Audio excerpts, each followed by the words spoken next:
Bloodthirsty Senators. I'm Lauren Shippen, professional writer who would bring her own knife to the assassination event. And I'm Cher McMullin, producer, professional Tumblr user, and accidental self-inflicted knife wound victim. And this is Dashboard Diaries, a podcast for you, the folks who are in this internet bunker with us. We talk about what's going on our favorite hell site, get into what we like to call Tumblr lore, do fandom deep dives, and share the times when we've gone feral over a new ship. And before we get into it, I need to know what the self-inflicted knife wound was. I'm a victim of avocado cutting. The classic avocado. It really, it's gotten many of us. I was, trying to not order takeout and decided to make myself, a rice bowl and add some avocado in at the very end, and missed the pit and almost, missed the pit and ended up in the pit. Oh no! If you had to go to the ER. Yeah, I did have to go to the ER. It happened like late last year. Oh God! Did you have to get stitches? I did. No, they glued me back together, actually. Okay. Yeah. So not stitches, which I still have never had. But it definitely, I was the least emergent person in that ER by so far. It was 4 a.m, because naturally. Oh. I was at actively laughed at while they were fixing me up, which I think is valid, given just everything about that is about it. The most millennial thing in the world, just trying to make yourself a rice bowl at 4 a.m. because you can't afford takeout, but you can't afford one avocado. And then in an attempt to save $25, I spent over $100 on the ER bill. And that was after insurance, which is also very millennial. Yep. Wow. Yep. Yeah. Well, speaking of the foibles of our past, let's just dive right into our dashboard confessionals. Sure. What do you have from the archive this month? So I have a post that I'm very excited to share, Lauren. This was going to be the dashboard confession post that I was going to use last month, and then we ended up not getting to our dashboard confessional last month. So, but we still ended up reblogging it to the Dashboard Diaries Tumblr. And it really took on a life of its own. And by it, I mean, so the post that we have here for our listeners is, it's an Overshares original. It's so good. I made it I made it about 5 years ago, woke up in the middle of the night with, just a spark of inspiration that needed to happen now. It is a photoshopped image of Tom Hanks' head on Thomas the Tank Engine. And I captioned it, woke up in the middle of the night to make Thomas the Hank Engine. When I posted this, again, 5 years ago, it got 0 notes. It had 0 notes, Lauren, up until last month when it got reblogged to the Dashboard Diaries Tumblr. The power. And now it's up to almost 600, which is very exciting. I don't often, have big posts. I think a solid 25 notes is a successful organic post for me. Oh yeah. So was pretty stoked about this one. And there's also a little backstory because years ago, I created created a Twitter, when it was actually Twitter account, with a friend called Photo Stop It. And the inspiration came from this Tom Hanks post. Very good. Or this Thomas the Tank Engine, where the bit was just photoshopped images. So in this updated one, and why did we do it on Twitter instead of Tumblr? Because Thomas the Hank Engine got 0 notes, y'all. We can't. It wasn't appreciated in its time. I tried. And so there's an updated version of this post now. Someone reblogged it and said, how is this post, 5 years old and only has 14 notes? And I shared it with another Photoshop It original, which was a photo of Natalie Portman and a porthole, or Natalie Porthole. There is extremely more good. Where that came from. There is Will Ferrell Hogs, and I think a few other Will Ferrell Hogs is really good. A few other pieces in the archives. So sorry, that was my long-winded dashboard confessional of the week. I love Thomas the Hank Engine for Thomas T. Hanks for you. Thomas T. Hanks for listening. Gosh, oh my God, I'm having a stroke. Okay, anyway, Lauren, what do you have? I don't have anything nearly as good as that. And I also do want to point out that the person who reblogged it from you said, OP, I just laughed until I almost vomited, which is very good. So you really brightened their day.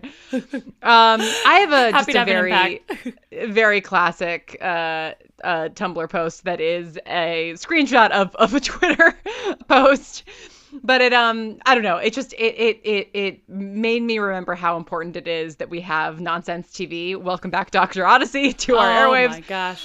And this tweet reads, Riverdale rules because Archie goes to jail for murder and then escapes during an illegal bare-knuckle boxing match, and then while hiding in the woods gets attacked by a grizzly bear, and when he finally makes it back to town, everyone is like, damn, dude. Anyways, the SATs are next week.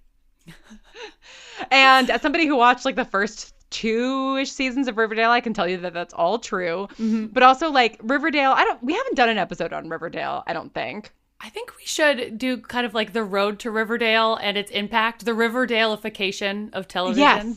Yes. And also I think just like we should try to explain and guess what the plot of Riverdale is based on Tumblr posts, because I have a tag on my personal blog that is for Riverdale, which is I think like the only thing that I tag for that is for like a show that I haven't watched, just because there's so many good Riverdale posts that just like crack me up.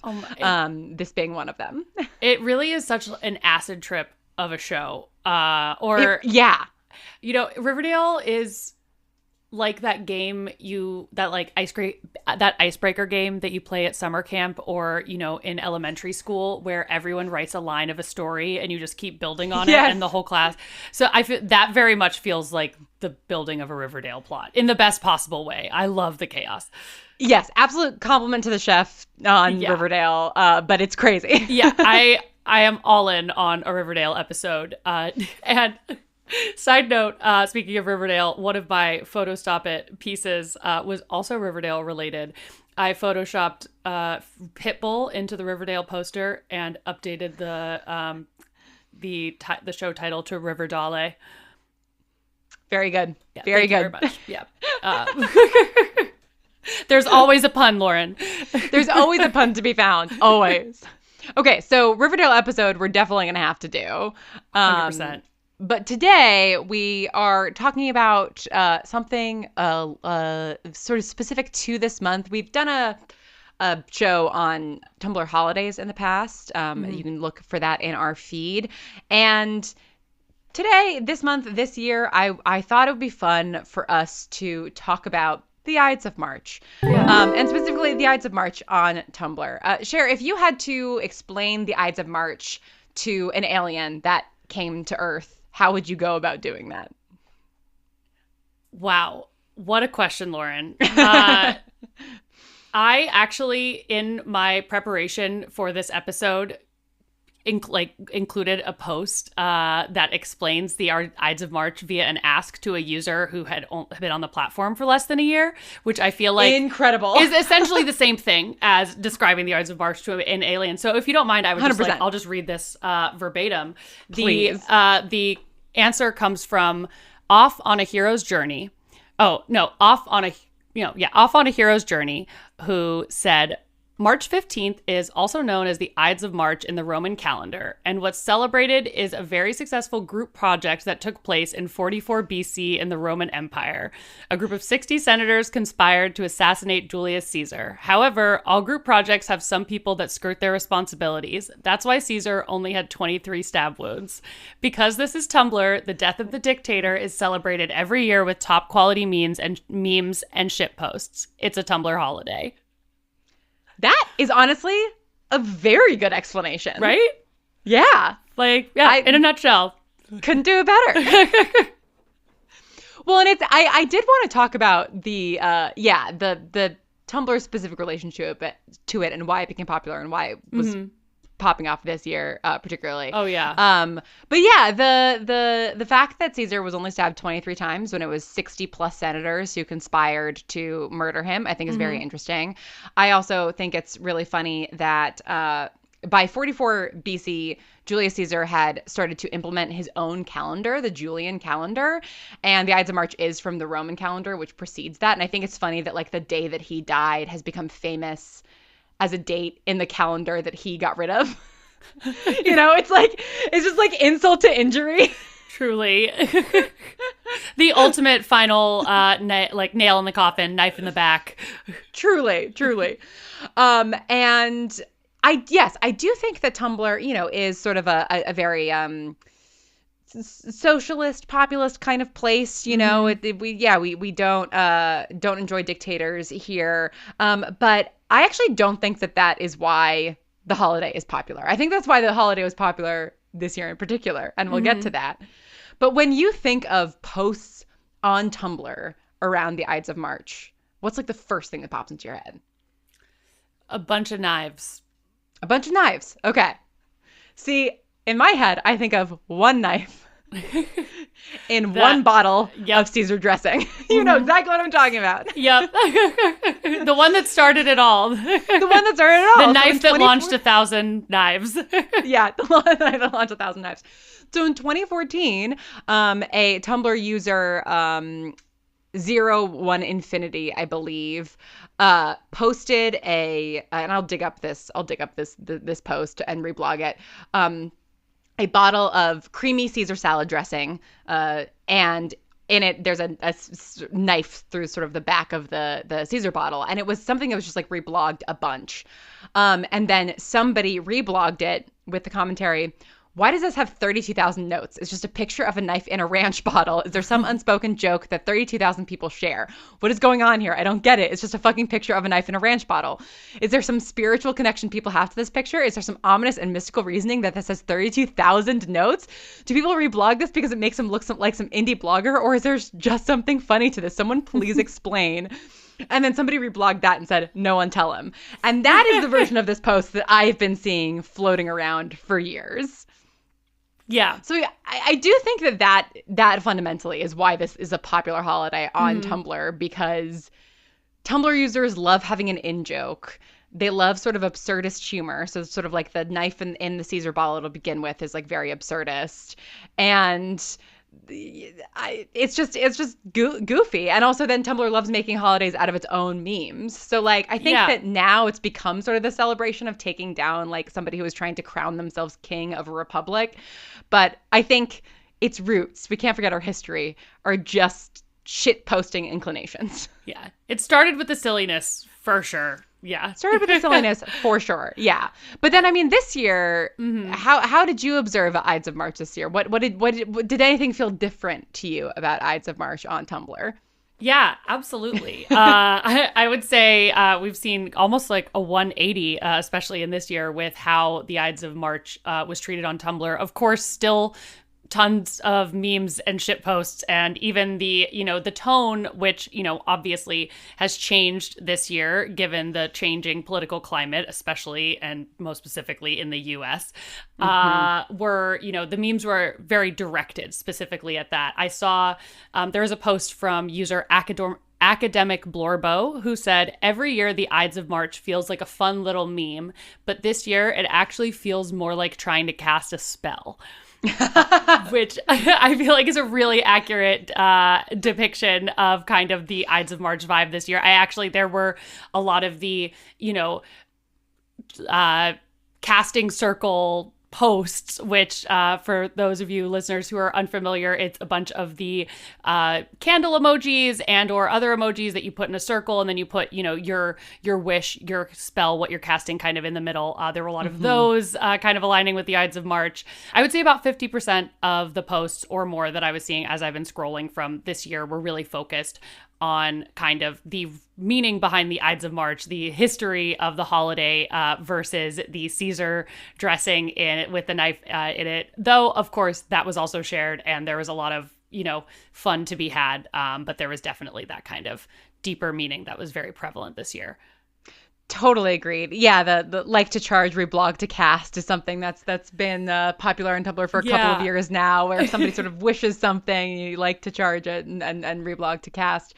And yeah, I definitely think, I feel like I always see a lot of posts on my own dash for Ides of March. I feel like I saw like a tripling of posts, and there was like a real ramp up to it as well. Like it really started like beginning of March. And I've even seen some posts lingering because there is definitely a certain fervor right now around, what we might like to happen to some of our political leaders. And that's something that I've seen kind of across a lot of different social media. Like, I don't know if you're like on TikTok or Blue Sky, but there's a lot of talking around a particular thing that I think a lot of us would like to see happen. Yeah. and it's like I see a bunch of TikToks that are like, I'm not saying somebody should, but I'm saying that somebody could. Somebody could. Yeah. And if I'm not saying that you should, but if you wanted to. Yeah. And if somebody did, And I saw a post on Tumblr the other day that was just I can't wait for the day that I wake up and see crab raves. Because are you familiar with the crab rave thing on Tumblr? Yes. Okay. Yeah. So for those of you that maybe are not familiar with this, anytime somebody, a large, usually a political figure, usually, let's say, a Scalia, a Kissinger, people who maybe a history will not smile kindly upon, Tumblr users reshare this like one GIF of these like dancing crabs on I think Christmas Island or something. Like I can't remember now in my head if it's like an actual film footage or if it's like an animation GIF. But I actually don't know where that started. I don't know why that became a thing. Neither do I. And I'm sitting here also like in my head as soon as you said it, I was like, no, it's definitely animated. But now I'm like, is it animated or is it just crabs doing, their little like snippy snip and like someone snips. Made it a little music because that. Wow. Yeah. Well, and I mean, you have the inside scoop on this, but I think it was an April Fool's, the million crabs that Tumblr did for April Fool's. What was that inspired by? Do you remember? I do not anymore. It was like there was the crab button and it was that April Fool's, I believe, I don't think I'm merging them together in my head. I think that was the April Fool's where we created essentially just a bunch of buttons all over the dashboard. Yes, I think you're right. And you could, there was one that was like a sponge. There was one that would say stuff. The crabs were saying things. And then so you could just like, people were, and then I think we added, a feature. So you could start sending crabs and stuff, but people really loved the crabs. But I think it was part of a larger, it was, okay, it's coming back now. I can like see the dashboard in my mind. It was definitely part of that larger April Fool's where it was kind of the bit or the joke was, we need more engagement. So we've hired a new head of engagement and his name was That's Brick, right. And he was a brick in a suit. And his strategy for getting more engagement was just put a ridiculous amount of buttons on the Tumblr dashboard. Yes. And one of those was crab. And it just like every time you hit it, a crab would like end up on your dashboard. Yes, that's right. Yeah. That's right. Yeah. And I feel like that was around the same time that the crab rave thing became kind of big on Tumblr. I've also now looked it up. It is an animated little video. But it's not like sort of style. It's not like super stylized animation. Yeah. It's sort of like made to look somewhat photorealistic. I don't know the origin of the video itself, so that's something I'm gonna have to look into. Yeah. But yeah. So I think that Tumblr definitely has its own ways of celebrating and hoping for political sea change. And I will remind everybody that after Julius Caesar was murdered, Rome did turn into a complete dictatorship, and his successor ended up executing a bunch of senators. So like, you need to have some strategy. It fully backfired. Like that's when the empire began, basically. So have a plan going into it. You can't just kill a guy. I also, I noticed you mentioned earlier that you have some thoughts about only 23 of the 60 senators getting, or, even less potentially, depending on if some people were stabbier, right. Actually stabbing Caesar. What are your thoughts there? Have you seen any Tumblr discourse about it? I mean, I can't remember if I've seen any Tumblr discourse about it, but like that's just like classic group project, right? Mm-hmm. Like you gather a bunch of people to do something, and then like a handful of you end up actually executing literally in this case, executing the task. And also just like that's also just politics, right? It's like you need a certain amount of yeses to kind of get the boulder moving down the hill, but then like a couple of people can actually really make something happen. I don't know what lesson there is to be learned there, but I did go to, my congresswoman had a town hall last week, and I did go to the town hall and I, you know, got the opportunity to sort of make a statement, ask a question. And my question basically boiled down to like, can the Democrats please fucking do something for the love of God? Something. And I don't need all 60 of them to stab Caesar, right? Like I need 23 of them to stab Caesar and 60 of them to agree to that. So I guess that's the lesson. Not literally. I'm not saying literally stab Caesar. I did metaphorically. Metaphorically, we need some kind of action and change, something different than the status quo, someone willing to make real change and not just lay down and, you know, let this mess just like happen. Because at this point, it's, you know, anytime someone says, oh, well, that's illegal, they can't do that. Well, it's like, well, who's going to tell them they're not going, they can't, or it's illegal, because clearly it doesn't matter. So it doesn't matter. At that, where if you're saying, like, if you're not drawing the line here, where is the line? Are there any checks and balances anymore? Yeah.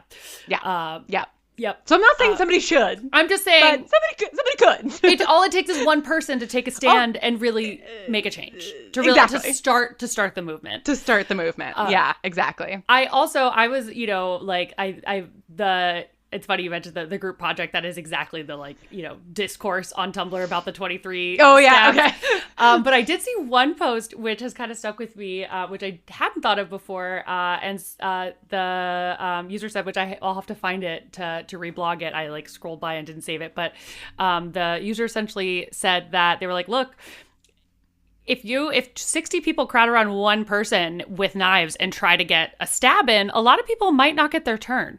So maybe that's a good point. A lot, like, maybe everyone was making a valiant stabby effort, but, you know, some people just didn't get to stab, but they were, you know, they're there for support. They're there to participate, you know, there in case they're needed. They were the, you know, defense. I do wonder if they all brought knives, you know, or if it was just like they only had like 25 knives to go around, you know. Like, was it like a BYOK situation? Right. Or did exactly. Were they provided? Because were they all knives? Were there some spears involved? You know, it's like swords. Like what you know, what were we dealing with here, weaponry wise? I am so interested to know. Like, were there some cool stylized ones? Did they have? Yeah. Did they have letter openers back then? No, because they were using scrolls mostly. Yeah, they were using scrolls. Maybe like a dagger versus knife. Right. You know, yes. Yeah. Definitely some jazzy daggers in there. I feel like a lot of people, like, in my mind, in my, I don't know, Roman headcanon, everyone had a dagger.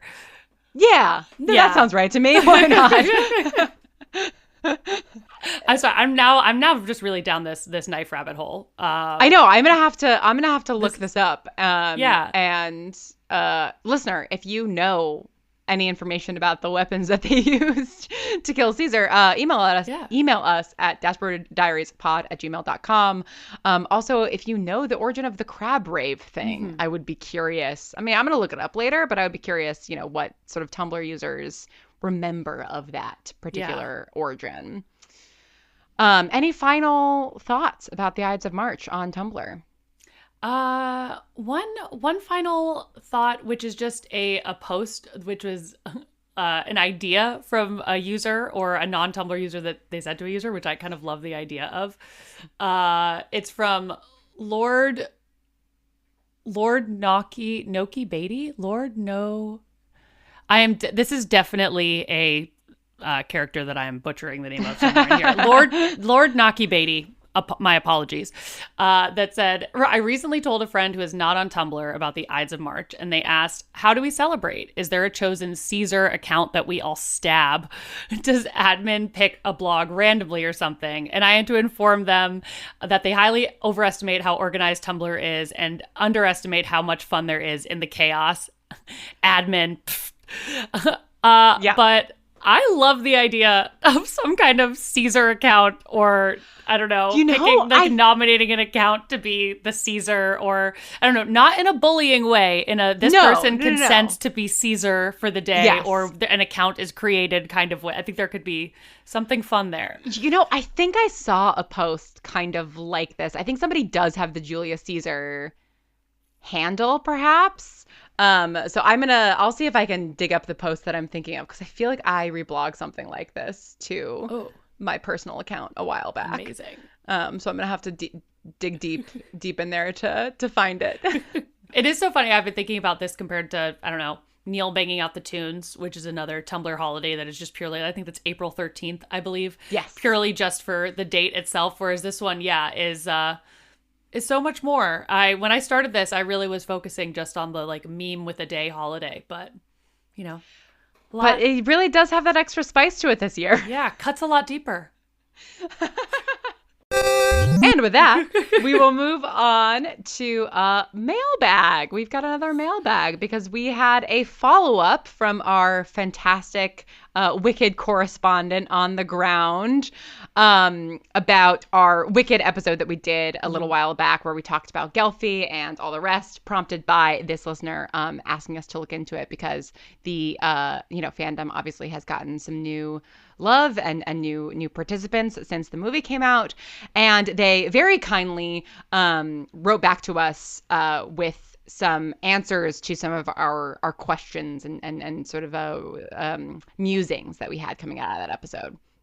So I'm not going to read through the whole thing. They were very, very thorough, but I will just highlight a couple of things. Something we've been wondering was if the fandom had felt different. As somebody who had been in the fandom for a really, really long time, did it feel different now that there were a bunch of new people in it? And they said, yes, there's a lot more people, but the content is basically the same. They did give some interesting stats. We discussed a little bit of AO3 in that episode, but they said in November, there were 833 works in the Alpha Book Glinda tag on AO3. And as of this writing, which was February, there were 1,864. So like doubled, more than doubled, which is wild. Yeah. Wow. And then there were some questions too about, sort of the creative team's feelings on Gelfie. And apparently parts of the fandom have been calling Ariana Grande Yuriana, which I think is really good. Yuri, of course, being, women ships. Like, it's the Japanese term for, like women love women ships, basically. And Yuriana is very funny to me. So I guess Ariana is, pretty into the Gelfie ship, as is the book writer for the musical and the script writer for the movie, Winnie Holtzman. And it sounds like John Chu even was maybe into the idea, because his first idea in getting Idina Menzel and Kristen Chenoweth in as cameos were to be Glinda's moms, so that have them sort of like be like a couple, sort of canonically as Glinda's moms, and then they ended up in Oz instead, and a very fun cameo. But I just thought that was a really sweet idea. I love that so much. I love all the Gelfie truthers within the, Wicked cast and crew and associated, universe. Yes. Yeah. Oh, and our listener also said that, yes, the book is very weird. And my memory of the animal orgy is not entirely correct, but comes fairly close, which is a sentence that I just said with my human mouth. Brand new sentence. Brand new sentence. But yeah, it's funny. I actually just rewatched Wicked on Sunday, and I just I am shipping these two more than ever. So, I'm very excited for part 2 in November, which I didn't necessarily know that I was going to be, until I sort of watched it again and was like, oh yeah, like I'm stoked about this. Yeah, me too. I think Wicked was a really unexpected hit. I thought it would do well, but I didn't think it would I feel like it's going in the direction of Phenomenon, if not already there. Yes, yeah, I would agree with that. Which is exciting. I love, I love a musical movie moment. It's just, I don't know. There's something just so big and fantastical and exciting about it. It feels like how movies always used to feel. Yes. The watching a movie musical, especially one that's directed so sort of grandly and beautifully, it really does give you that feeling that Nicole Kidman is talking about in the AMC pre-roll commercial. I'm just here to feel. I'm just chasing the high of, I just want to feel like Nicole did in that moment. Well, beyond our political bloodlust, what else has you in your feels this month? So much, Lauren. Every TV show is coming on or is out or is having its finale or it's just happening or is coming up at the moment. I'm overwhelmed. It's like that meme of Sabrina the Teenage Witch where there's like everyone's just handing her pancakes. Yes. Yeah, very much how I feel right now. So a quick overview. First off, Severance finale last week. Whew. Oh my, that alone feels I think a really perfect ending. How did you feel about the ending? Yeah, I really liked it. I thought it was excellent. Yeah. Hopefully less than 3 years till season 3, which Ben Stiller has promised. So okay, they don't have COVID crossed. or a writer's strike presumably to contend with, so that should make things a little bit easier. Yeah. And then Yellow Jackets is wild this season. This season is really picking up, really escalating now. So I have a lot of feelings about that. And then Lauren, my doctor shows. As it turns out, the vast majority of television I watch is doctor-related television. I love it. There are 4 shows right now that are currently airing that are doctor shows that I'm watching. First, obviously, The Pitt. Excellent prestige ER, 2.0. This getting so intense. I need to rewatch all of it to prepare for the next episode, but I don't know if I can handle the stress. Yep. My phone background is Ravi. Dr. Ravi. That is beautiful. He is beautiful. He's so beautiful. This show has taken up so much of my mind. I actually never thought a doctor show, like that kind of like a medical drama, would take up so much of my mind. I feel usually that energy is reserved for mysteries and things. Yeah. And this, has really consumed me. The Pitt is great. And then also on the drama side, Grey's Anatomy, in terms of what I have to say about this show is it's still airing. There are still new episodes during the seasons. So okay. I'm continuing to watch those. Okay, on to the next is St. Dennis, which is a very cute mockumentary style sitcom about that also takes place in an ER and has a very parallel subplot to The Pitt at the moment, which I would not have expected. They both have rats in the hospital. There's a rat subplot in both. Very similar ways, like people dramatically catching them in the middle of, the ED, like rats in the walls. Yeah, so that was a very funny juxtaposition within all of my medical shows. And then finally, Dr. Odyssey, which, part medical drama, part thruple and more, thruple et al., part mystery, part detective show? Soap opera fever dream? Yeah. Animal Planet morning? I don't lots of feels, lots of emotions, lots of doctors. What has you in your feels, Lauren? And specifically, what are your feels about Dr. Odyssey after your main feels? I think my feels are best summed up by simply the title, the episode titles of its 2-parter mid-season premiere, which were Shark Attack! And Shark Attack! Part 2 Orcas. Perfect. It perfectly encapsulates the energy of the show. I have no notes. I have nothing else to say about it. 10 out of 10. I think I'm in a very similar place to you in terms of just feeling like Sabrina with the pancakes, where it's in April alone, we've got Last of Us season 2 premiering. We've got Andor season 2 premiering. There's something else. Hacks is coming back at the beginning of May. I'm just not making it through May alive. Yeah. I am not. And I think the things that are taking up the most space in my brain currently that I'm most excited / nervous for over the next several weeks are The Pitt, which I literally can't stop thinking about or talking about. Mm-hmm. I was at dinner with a couple of friends a few weeks ago, And I had just successfully gotten another friend into the pit. Like I keep sort of like evangelizing it to everybody. And then I get texts a couple days later being like, oh my God, you're so right. The pit was so great. And I was telling my friends this, trying to convince them to watch the pit. And our waiter was walking by our table and he literally stops and goes, are you guys talking about the pit? And I was like, yeah. Oh my God. It is like, and I've been like really into the Tumblr tag. Like it is sort of the most like universally beloved across the spectrum of humanity show that I've encountered in a really long time. You know, and as you're saying this, I'm starting, like, I was, you know, obviously quite young when we were both quite young when ER was airing, to the extent that I don't, like, I remember, you know, my parents watching it ever so often, seeing an episode, but I don't remember the kind of like cultural impact that it had where everyone was holding their breath. Everyone was waiting for the next episode.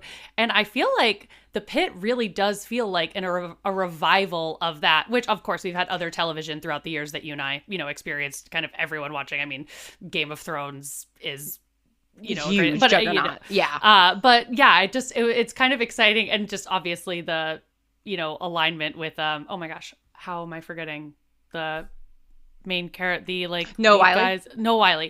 The fact that Noah Wyle, you know, was in ER and now is in the pit, which just like, of course, in my, you know, fan canon, he, you know, started in ER and now he is leading the pit. Well, he continued through. That is, wait, is that? That's what it was supposed to be. Are you serious? Okay. That makes so much sense. That makes so much sense. Because John Wells, the guy who created the pit, is an executive producer, or was an executive producer, and one of like the main writers on ER.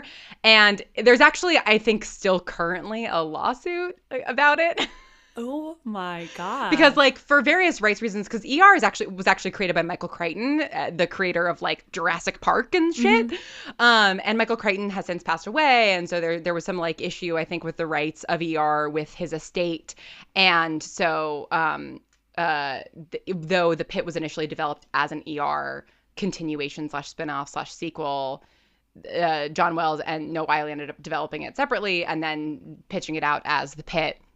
But now I believe they are maybe being sued by Michael Crichton's estate, saying that it's like too similar. I think that's actually kind of a hard claim to make, just because like medical shows are medical shows, right? Yeah. But now that I've gotten into ER, I don't know if you, because I'm the same way. Like I remember when I first heard the theme song of ER, watching it now in 2025, I was like, oh my God, I remember hearing this from down the hall from the TV room my parents watching. But I wasn't really like that aware of it. And now that I've gotten into it, knowing what happened to Dr. Robbie's mentor and who his mentor is in ER, I'm like, I am so thankful that this is not an official ER sequel, because I would have lost my mind if this character had been canonically killed by COVID. Like, it's his mentor is one of my favorite characters in ER, Peter Benton. And like, it hurts to think about John Carter, like, having to watch Peter Benton die.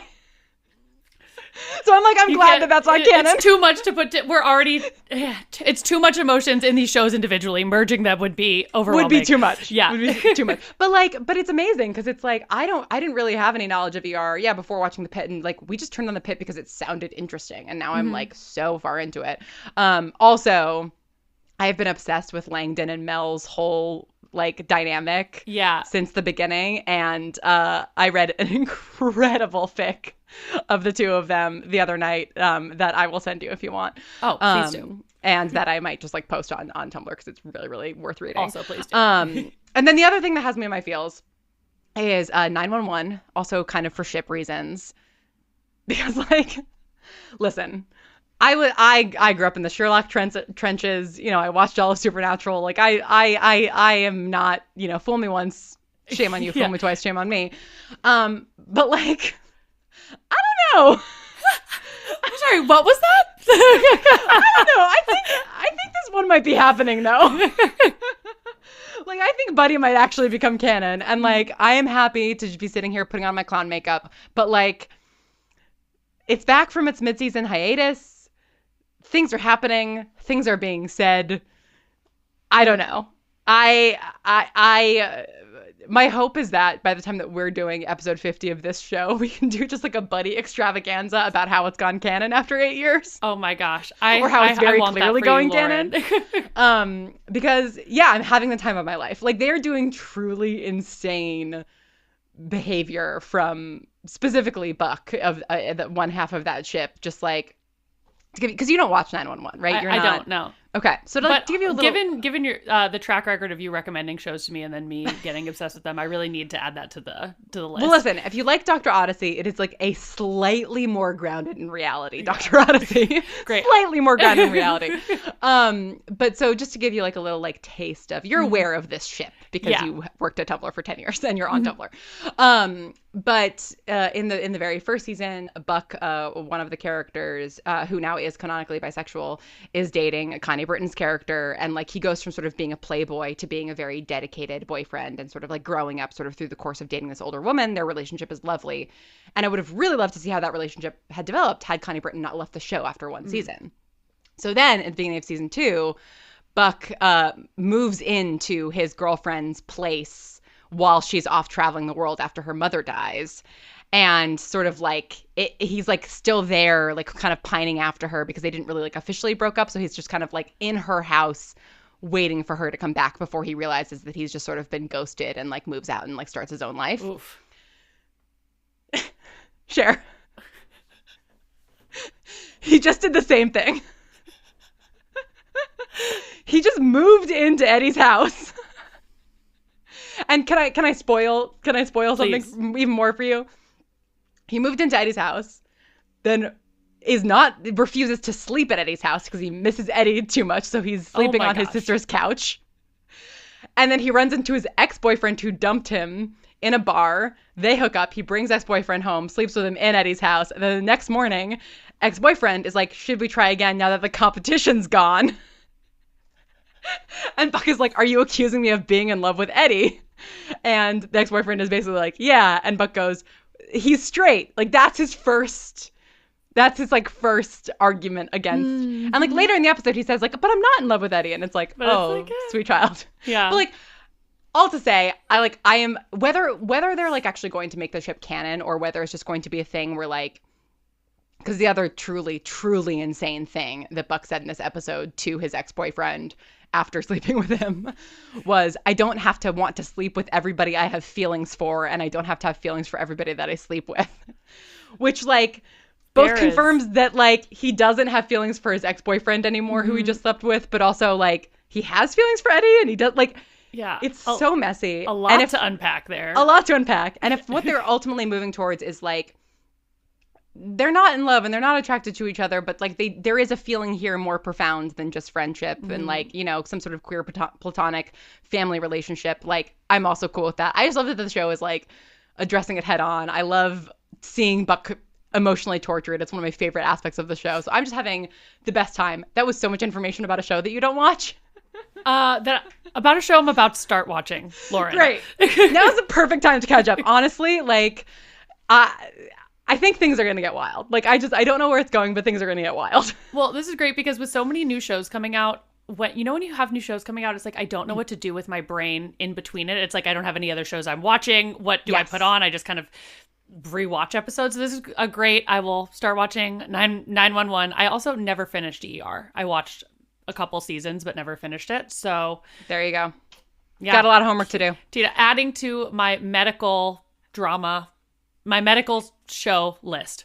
Exactly. Yeah. Oh, I love it. And my I've definitely told you my my got mistaken for a doctor because I watched so many medical dramas, right? No. Story. So I was in an Uber and was like got chatting to the driver, and the driver told me about how they had a surgery coming up, and I was like, oh no, like I hope you're okay, you know, like hope it isn't too big of a surgery. And the person was like, oh no, I think they're going in, you know, they're like going in through my belly button or something. It's not a big one.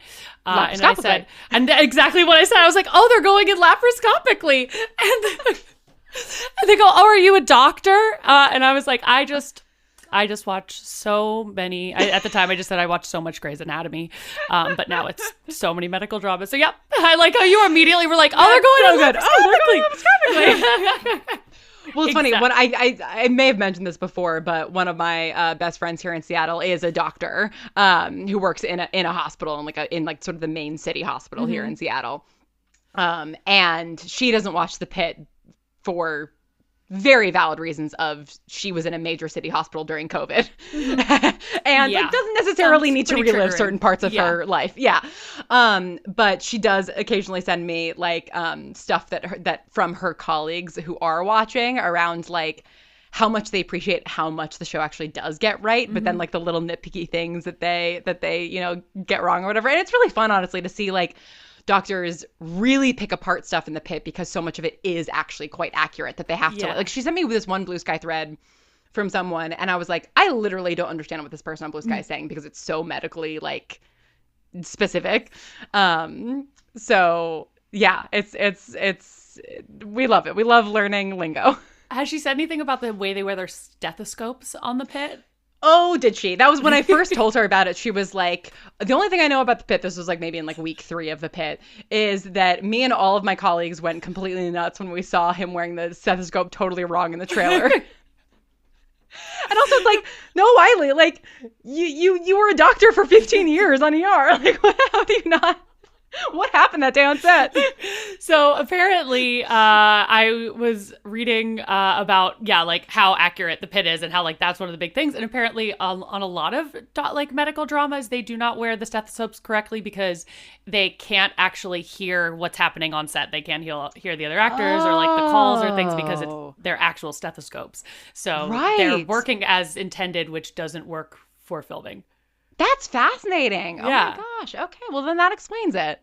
Well, like, let's make some prop stethoscopes then. Exactly. You know, like just real stethoscopes. Yeah, you don't have to actually like be checking their heart. It's like, oh, actually, I think this person has a heart murmur. Can we cut? Oh my God, incredible. And with that, I'm Lauren Shippen, and you can find me at thelauren.tumblr.com.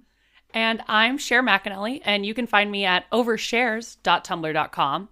This has been Dashboard Diaries, and may your nons always be loving, your dash always refresh, your gifts always be loading, and your ships always canon.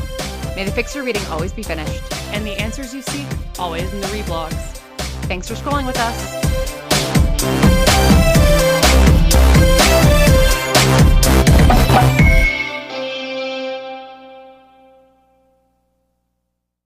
Are you feeling stuck in your career or lacking employment at the moment? Experiencing symptoms of job dissatisfaction? You might be suffering from a common condition known as career stagnation. But don't worry, there's a solution. Monster.com. Monster.com offers a comprehensive suite of career-boosting tools designed just for you. Our free resume review and AI interview prep tool will help you stand out from the crowd. Need more guidance? Dive into our career advice articles for expert tips and insights. And don't forget to check out our salary tools to ensure you're getting paid what you're worth. Side effects may include a new job, increased confidence, and a brighter future. Consult Monster.com today and take the first step towards your new career. Ready for your next job opportunity? Visit Monster.com now.